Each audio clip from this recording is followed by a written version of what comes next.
I bought a swamp that the entire neighborhood called a lost cause. I spent my own money turning it into a paradise. But the moment the water turned clear, the HOA next door decided it was suddenly community property. Told me I couldn't fence my own land because they'd always used it. They didn't realize that by claiming ownership, they were walking straight into a legal trap.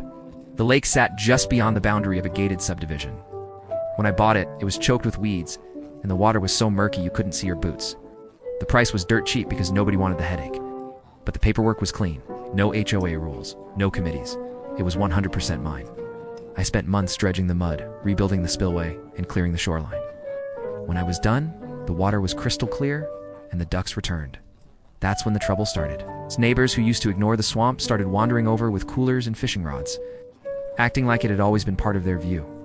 I decided to draw a line. I hired a contractor to install a simple legal fence along my surveyed property line. That summoned the final boss. The HOA president marched over, phone already recording. She announced that the lake was a shared community asset and that fencing it would destroy neighborhood harmony. I calmly told her, "Ma'am, I own every inch of this shoreline." She laughed, actually laughed, and said the words that sealed her fate. "We've always used it, so it's basically ours."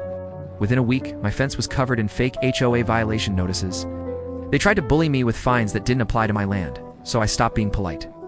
I sent them a formal notice of trespass and installed hidden 4K trail cameras along the perimeter. Then, I waited. Within days, I had HD footage of board members climbing my fence, fishing illegally, and even dumping lawn waste into the water.